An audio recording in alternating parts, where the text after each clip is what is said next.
ଭଲ ଅଛ? ଖାଇ ଯାଇଛ ଘରେ? Very good. ଗାଧେଇଛ? ଆମେ ଆଜି କ୍ଲାସ୍ କରିବା? ହଉ। ଆଜି ଆମେ କୋଉ କ୍ଲାସ୍ କରିବା? ଯୋଉଟା କଣ? ଗୃହପାଳିତ ପଶୁ ମାନେ ଯୋଉଟା ଘରେ ଆମ ସହିତ ରହୁଛି ମାନେ ଘରେ ଆମେ ତାଙ୍କୁ ପୋଷୁଛୁ ନାଇଁ କି? ଘରେ ପୋଷୁଛୁ ନା ନାଇଁ? ସେମାନଙ୍କର ନାମ ଆଉ ସେମାନଙ୍କୁ ଚିହ୍ନିବା ହେଲା। ଭଲ ପଶୁ ଚିହ୍ନିବା ନା ନାଇଁ? ଯୋଉମାନେ ଘରେ ଗୃହପାଳିତ ପଶୁ ଯିଏକି ଆମ ପରି ଘର ଭିତରେ ରହୁଛନ୍ତି ନାଇଁ? ପଢିବା ପଢିବା ଶୁଣ ମୁଁ କହିବି ତମେ ପାଇପାରିବ ହେଲା। କଣ? ଓଟ,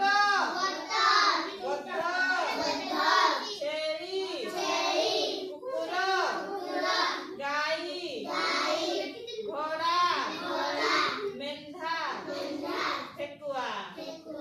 ଭଲରେ ବସ। ବିଲେଇ, ଆରେ ବିଲେଇ ହେଲା। ଏମାନେ ସବୁ ଚିହ୍ନିଲ? ଚିହ୍ନିଲ ତ? ମୁଁ ପଚାରିବି କହିବ? ଏମାନେ ସବୁ କଣ ଖାଆନ୍ତି କହିଲ? ସବୁ ପଚାରୁଥିଲା କୁହ।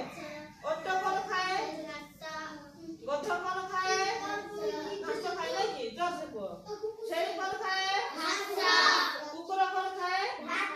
Very good. ଗାଈ କଣ ଖାଏ? ଗଧ କଣ ଖାଏ? ଘୋଡ଼ା କଣ ଖାଏ? କଣ? ଘାସ। ମେଣ୍ଢା କଣ ଖାଏ? ଘାସ। ଜୋରସେ କୁହ। ଠେକୁଆ? ଘାସ ନାଇଁ କି? ହଉ ତାକୁ ଜାଗା ଦିଅ। ଘାସ। ହଉ। ଆଉ ବିଲେଇ କଣ ଖାଏ? ଭାତ। ବିଲେଇ ଆଉ କୁକୁର ସେମାନେ ଦି ଜଣ ଭାତ ଖାଆନ୍ତି। ଆଉ ବାକି ଯେତିକି ଅଛନ୍ତି ସେମାନେ ସମସ୍ତେ ଘାସ ଖାଆନ୍ତି ନାଇଁ କି? ଜାଣିଲ ତ? ଏମାନଙ୍କୁ ଚିହ୍ନିଲ? ଜୋରସେ କୁହ। ଚିହ୍ନିଲ? ଜାଣିଲ? କିଏ କଣ ଖାଆନ୍ତି ଆଉ ସେମାନଙ୍କୁ ଚିହ୍ନିଲ ତ? ହଉ। ଆଜି କଣ ଶିଖିଲ କୁହ? ଯୋଉମାନେ ଆମ ଘରରେ ରୁହନ୍ତି ସେମାନଙ୍କୁ ସେ ଜାଣିଲେ ନାଇଁ କି? ଗୃହପାଳିତ ପଶୁ ନାଇଁ କି?